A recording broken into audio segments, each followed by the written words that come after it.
guys ang pwesto ng aking kinuhanan ng box. Ito na. Ayan. Oh. At may tape na kasama. So, ganito na ang bit-bit. Oh, kilik-kilik habang nagbablog. So, magre-reply ako sa'yo, sis Adorasyon, kasi walang net itong aking dalang phone. Walang data. Lobat yung may pasensya na ha. Ito, nakakuha na ako ng box. Sa mga taga Macau, ang box nila, ang send ay mura. So, as long as makapal naman yung box nila, at inano din ang aking ka-boardmate na maganda, ang box nila, isa pa, okay daw ang service. So, first time ko sa kanila. Maliit lang ang kinuha ko, pero para sa akin, malaki na to eh. At konti lang naman yung ilalagay ko. So, hindi ko pa rin sure kasi, ayan guys, papunta ng simbahan, paakyat. Naputol eh, no?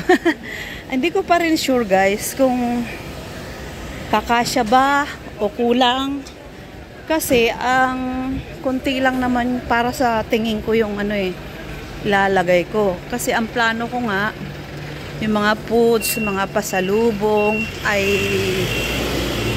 ilalagay ko na sa aking luggage para sakali na ay dala-dala ko na yon, matik. Kumbaga, hindi na siya matatagalan, hindi na siya aabutin ng 3 weeks or isang buwan dahil season ngayon. Kapag ka-season po ay matagal dumating ang box kasi dadaan pa yan ang custom. Minsan maho-hold pa yan. Diba? Ganon yung iba. Sana ay hindi naman tayo umabot sa ganong magka-problema kasi lahat naman ng aking pinadala ay walang naging problema sa daan. Nakakarating ng maluwag. Uy, iba na naman to. Bago na naman ang pwesto. Hindi siguro maganda ang kita dyan. Oh, dati damit po yan guys.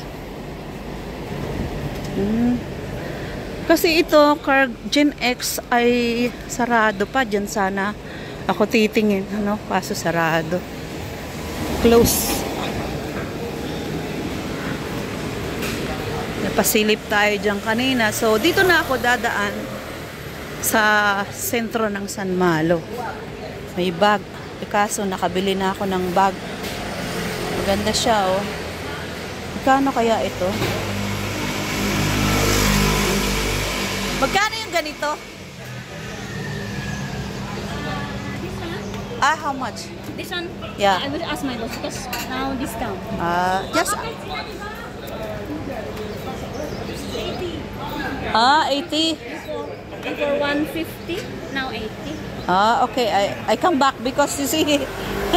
Thank you.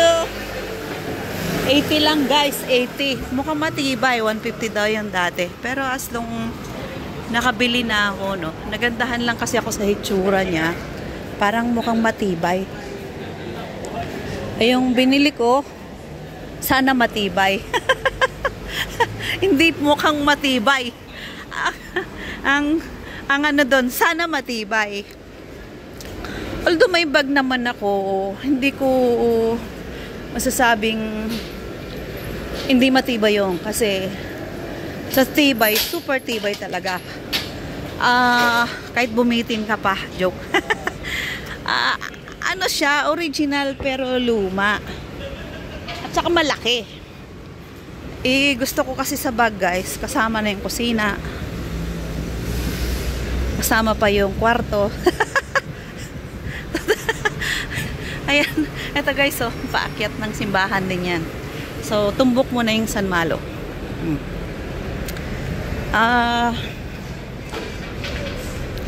Yung isa kasi na bag ko ay mabigat.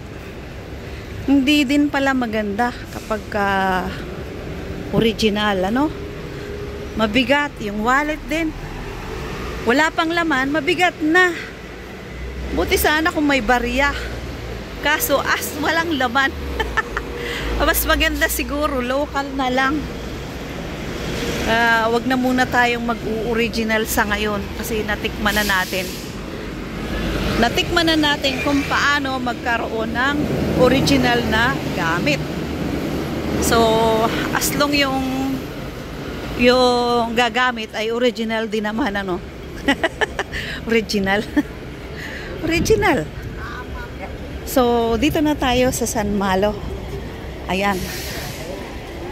Hindi naman tumagal ng 10 minutes yung lakad na yon kasi malapit lang yan guys eh. Ayan o, buwelta tayo dyan. Sa likod lang po yun dyan o. Ayan. So, dito na tayo sa San Malo. Medyo mainit. Humid pero syempre may araw. Ang ganda mag-shot dito ngayon o. Oh. Medyo hindi po karamihan ng tao. Kaya mo pang bilangin siya. May mga syempre hindi ka talaga pwedeng hindi mapapapicture dito guys kapag napadpad ka dito. Hindi nakakasawa. Ayan o. Kahit pa sabi mong minuto ka rito, maganda yung kulay. Pero yung hitsura ay yan pa rin yan guys. O diba? At dito yung bilihan ng ogwe. Nahulog. Ano yun? Stand. Ay, sorry. Moment nila yun. So, dito, yung mga tindahan ng pasalubong. May egg tart dyan. Yung mga pasalubong ng, ano po, hindi tayo ready magpasalubong ngayon. Kasi gastusin. Sana hindi ko malimutan yung ATM ko. Kasi yung ATM ko guys na ano panggastos sa mother ko is nakatago pa. Ilalagay ko na nga sa bag. Ipiprepare ko na kasi mahirap na. Ganitong tumatanda ay aminado na. Aminin natin. Hindi pwedeng hindi aminin kasi nagkakaedad na tayo at nakakalimot na rin. Dito yung ano guys, yung mga bilihan ng mga bargain na yan. So may masungit, may mabait na mga tindera. Oh, dahil humid na, display na ang mahal ng Macau t-shirt niya. Display na ang mga pang-jacket, ang pangginaw. Oh, ayan na, mga may manggas na ang paninda nila.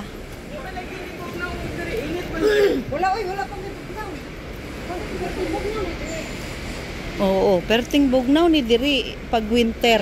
Agoy. Tinuod. Ayan na. Daghan Bisaya sa kalibutan. Oy. Oh. Dito ay mura daw ang paninda rito eh. Di umano. Ayan. Tapos may sando. Although mahilig ako sa sando. Oh, ito yung tindahan ng pagkain. Tapos ay mga t-shirt. Ayan, dito. Oh. Dito ako bumili ng t-shirt Macau noong umuwi ako last year na pinamasko. Dito yung mga accessories. Oh. Nako, wala tayong mga pasalubong ngayon na marami. So, wala, hindi ready.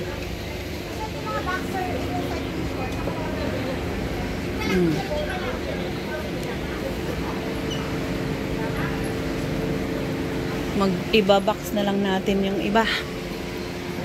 So, dito yung isa kong binilhan dati ng ano. Ay, hindi. Dito sa kabila kay Lolo. Ayan, mabait-bait tong kausap kahit na ano. Tapos, ito yung mga bra. Ito pala yung katabi niya. Kasi ang sabi ko doon, hinihingi niya sa akin yung address. Saan po yung address na pipick upan ng box? Sabi ko, ay, hindi ko alam. Kasi, so, hinanap niya sa Google Map. Ayan, tama yung sabi ko. Yung gate is katabi ng tindahan ng mga pang soup. So, Una ka ako, tindahan ng pagkain doon sa kanto. Sumunod, tindahan ng damit. Sumunod, accessories. Tapos, hindi ko sure kung damit pa rin yung una, yung sumunod ka ako. Tapos kako ang last ay tindahan ng soup. Tama nga. So, andito na tayo guys. Ayan yung New 21 at andito ako sa tapat ng gate ng boarding house. Ayan. So, maraming salamat guys sa support at tayo ay naka-vlog na naman. So, aakyat na ako.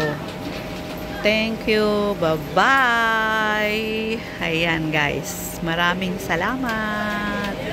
May nanonood na Chinese sa akin. Hindi niya alam kung anong ginagawa ko.